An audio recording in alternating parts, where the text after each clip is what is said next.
tulungan mo po kami. Maging ako, Panginoon, na magsasalita, Panginoon, sa harap nila, Lord. Na alam ko, Panginoon, i-cover mo po ako, Lord. At ikaw lang, Panginoon, ang may kita nila. At Lord, buksan niyo, Panginoon, ang puso nila. Ang puso ko, Panginoon, na matuto, Panginoon, at isabuhay, Panginoon, ang mga maririnig namin, Lord. In Jesus' mighty name we pray. Amen. Sino sa atin yung sumali na sa isang contest? Dahil ba kayo nanalo? Iba yan. Lahat ba tayo nanalo? First runner-up. May mga bagay na minsan dumarating talaga sa point na hindi tayo mananalo. Pero syempre, ang goal natin is to get the prize. So, ang title ko for tonight is How to Get the Prize. So, let's look to our text. So, 1 Corinthians 9:24 verse 20. 1 Corinthians 9, verses 24 to 27. Do you not know that in a race all the runners run, but only one gets the prize? Run in such a way as to get the prize. Everyone who competes in the games goes into strict training. They do it to get a crown that will not last, but we do it to get a crown that will last forever. Therefore, I do not run like someone running aimlessly. I do not fight like a boxer beating the air. No, I strike a blow to my body and make it my slave, so that after I have preached to others, I myself not be disqualified for the prize. Salamat sa Diyos na narinig natin ang salita niya. So, how to get the prize? So, first is to run with purpose. So, lahat tayo may purpose. Hindi pwedeng wala tayong purpose sa bawat gagawin natin tulad ng ginagawa nating process na meron tayo ngayon. So, ano ba yung end natin? Ano ba yung gusto nating marating? Kailangan lang ba sumali lang tayo dito dahil kailangan, dahil sinabi ni Pastor, o dahil gusto natin? Dahil, Lord, na alam ko, ang vision natin is to win souls and make disciples. So, run with purpose. Ang purpose is have as one intention or objective, intent or mean or aim or plan or design. So, makikita natin siya sa verse 24. Do you not know that in a race all the runners run, but only one gets the prize? Run in such a way as to get the prize. So, ang goal natin is to reach the goal. And pag may goal tayo, is makita natin yung may life purpose tayo. And para lang siyang ship na merong, barko. Ship na walang mapa or compass. Kasi paano ka, sa buong dagat or sa karagatan, wala silang pupuntahan. Pero kung meron tayong goal, parang yung mapa na yon at saka yung map and compass is parang goal natin yon. Para ma-reach natin yung destination na meron tayo. So, now a goal is a dream being acted upon. Hindi pwedeng goal lang siya. Hindi enough na may goal ka lang. Oo, minsan di ba runner? Ay, sasali ako dito. Sasali lang ako. Pero dapat, meron tayong goal. Yung goal is to win. Parang Yes. sa ating mga Christian, sa life natin as a Christian, kailangan hindi lang tayo, Lord, naglalaro lang ata ako dito sa church. Wala ata akong ginagawa. Kahit ako, hindi rin naman ako tapat minsan. Hindi, kasi alam naman yan ng mga instructor and pastor natin na, pero syempre sa grace na meron ng Lord, hindi na tayo pinabayaan. Lord, nandito pa rin ako kasi hindi mo ako hinayaang maligaw. So, first is run with purpose and now, run with perseverance. Hindi pwedeng may purpose ka lang kasi pag may perseverance ka, gusto mong matapos yung run na meron ka. Gusto mong matapos yung journey na meron ka. Sa Sol,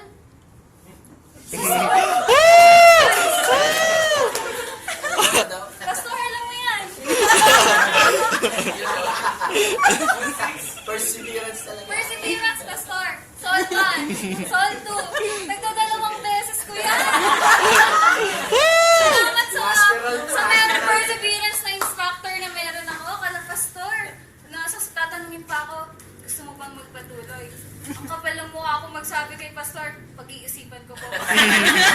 Pero after na, nagsisi ako. Sabi ko, Lord, wala atang Holy Spirit na gumabay sa akin noon. Kasi ang sagot ko is para lang sa akin. Pero walang kasama Holy Spirit. Nakakaya. Sabi ko, ay, nakakaano naman. Bakit ko sinabi yun kay Pastor? Pag-iisipan ko, kapal. Pero syempre, hindi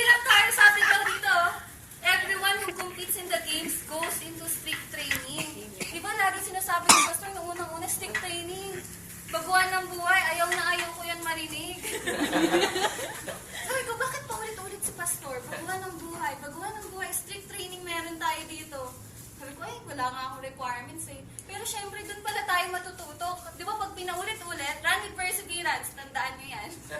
Kailangan, meron na tayong, may matutunan tayo, may makuha tayo doon. Hindi yung pwedeng, ay, sasali lang ako. Magmamaganda lang ba ako? Parang ano lang yan, di ba, Kuya Boy? Sumali ako sa design competition. Sabi ko, ay, ano lang, makapagpasa lang po ako sa prop ko para sapat na, may midterm grade na ako. Pero ang kapalit pala nun, pag sumali ka talaga, may exempt ka sa finals. E di pinush ko kasi sabi ko, Lord, alam ko ayoko na, wala na akong oras. Sabi ko, wala na akong oras pag gumawa pa ako ng major tape. Tinuloy-tuloy ko, maganda pala yon kasi pag mag-i-stop na lang tayo, hanggang dito ka na lang ba? Kasi magsisimula ka na naman ulit eh. Pero kung tinuloy-tuloy mo siya, makakapagpasa ka. Ako nakapagpasa po and finals ko is exempted. Hello, Design 9 na. Amen. So sa atin, kailangan ganun. Hindi pwedeng, Lord, ayoko na. Marami eh. Kahit ako po sa Sol, sabi ko, ay, pwede naman di ko pagpatuloy ito. Kahit naman sila ate, okay lang. Pero syempre, hindi. Walang fulfillment, walang joy na meron ka. Kasi alam mo yung inutos sa'yo ng Lord. So run with perseverance. Ano yung una? Run with purpose. Pangalawa? Run with perseverance. So, syempre, hindi enough ang mag-enter ka lang sa race and may goal ka. Kailangan ipagpatuloy mo siya with self-discipline. Next. Lastly, 20 minutes na ba? 30. Run with faith. Bakit ba run with faith? Walang makakasagot. So, 2 Timothy 4:7. 2 Timothy 4:7. I have fought the good fight. I have finished the race. I have kept the faith. Sa akin, last week, sabi ko, bakit kaya iyak ako ng iyak? Kasi ayoko na talagang ipagpatuloy itong preaching fest. Sabi ko, ano ba ito? Natatawa kasi ako lagi. Kasi bakit, parang merong gagawin na ano lang. Nakakahiya. Parang di naman ako sanay din po talagang magsalita sa harapan. Pero syempre, para tumaas po yung points ko. And sabi nga po sa akin, it's a privilege na magsalita sa inyo. So, kailangan, run with faith, being motivated. Saan ka mamomotivate? Saan? Anong title natin? Yes, Surprise. tama. How to get the prize. So, kailangan ma-motivate tayo sa prize. Kailangan titignan mo yung prize na meron ka. Titignan mo yung goal. Ano ba yung goal natin? To make every believer a leader of leaders. Very good. Kailangan makita natin yung goal na yun. Kasi pag tinitignan mo lang, ay, bakit ganito? Siya naman di nagpatuloy. Ganun po ako kasi noon. Sabi ko, bakit to? Hindi naman mga nag-church yung mga klase ko. Pero parang sa tingin ko pinagpapala sila, ako pa ang nahihirapan. Pero yung pala, meron tayong goal na pag tinitignan mo kasi sila, talagang lalagapak ka. Hindi ka, may stop ka lang dyan. Kasi tinitignan mo sila, tapos meron kang mga sinusunod, hindi ka nagpapatuloy. So ano nangyayari sa'yo? Wala. So kailangan, we should not only be motivated by the promise of getting the reward. Hindi naman pwedeng, ay, kasi magpapalain ako ng Lord. Kaya kailangan. Pero di ba, kailangan natin sumunod sa Kanya. Obedience, kanina, sinabi kanina ni Mai. Kailangan may obedience na meron. And verse 27, No, I strike a blow to my body and make it my slave, so that after I have preached to others, I myself not be disqualified for the prize. Siguro, okay naman ba yung pagsasalita ko? Kasi, akala ko hindi ko kaya. Parang, ang dami kong sinasabihan na ayoko na talaga itong ituloy. Kasi, sabi ko si ate teacher, architecture kinukuha ko. Hindi naman ako sanay magturo talaga or magsalita sa harapan. Siguro pag may defense lang. Kasi yun, alam ko yung ginagawa ko. Sabi ko, yun nga, inaaral ko siya. Pinagpupuyatan ko. Pero dito sa church, parang, Lord, kailangan binibigay sa'yo ng Lord lahat ng wisdom na meron ka. Kaya dapat sa inutos niya, may ibibigay ka din. Parang may gagawin ka, mag-i-invest ka, ganyan. So, ang challenge ko lang sa inyo, sa race na natin na to, sa race na may tayo, sa may process, sa process na meron tayo, sumali lang ba ako sa process na to? Pagpapatuloy ko ba to hanggang sa huli? Mabubuo kaya yung 12 ko? Di ba? Ganun po. Kasi, masaya pala sa feeling din. Kasi ako nagpapasalamat ako kay Tita Josie. Nandito siya.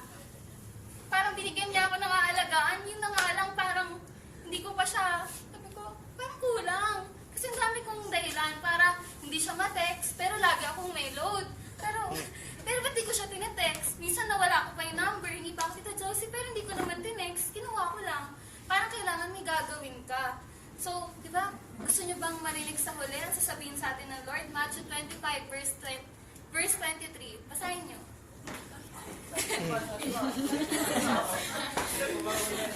Hindi, ano po yan? Babasahin ko na lang po para sa inyo. His master replied, "Well done, good and faithful servant. You have been faithful with a few things. I will put you in charge of many things.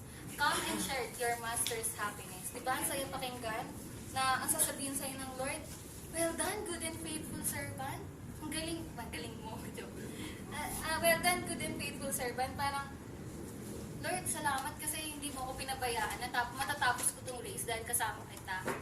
So sabi, bakit ba? How to get the prize? Ang prize natin is eternal crown na meron tayo. And sa mga soul na mawiwin natin. So, hindi pala to sa takbuhan na mabilis. Yung parang, ay, natapos ko to. Kasi may mga nakikita po ako na tapusan nila soul 1, soul 2, soul 3. Pero tapos lang nila. Pero, di ba sabi nga, baguhan ng buhay? Wala eh. Parang wala din nangyari. So, kailangan din mag-reflect tayo sa mga gagawin natin. And, ang kailangan din ay kundi patatagan hanggang wakas. Na, syempre, magagawa lang din natin yun dahil kasama natin ang Lord. Amen po ba? Amen. Manalangin na tayo. Lord, maraming salamat, Panginoon, sa gabi na to, Lord. Maraming salamat, Lord, sa reminders mo, Panginoon, sa amin, Panginoon. Maraming salamat, Lord, dahil hindi mo pa kami pinabayaan, Panginoon. Na, Lord, ikaw, Panginoon, ang nagsalita, Panginoon, para sa amin, Lord. At ikaw, Panginoon, ang magtuturo, Panginoon, sa bawat gagawin namin. Lord, hindi ito mabilisan, Panginoon. Pero alam ko, work in progress pa rin po kami, Panginoon. Na, Lord, bibigyan mo kami ng tao, Panginoon, para ikaw din, Panginoon, ang kaluguran, Panginoon. Nasa iyo, Panginoon, ang papuri at pasasalamat. In Jesus' mighty name we pray. Amen.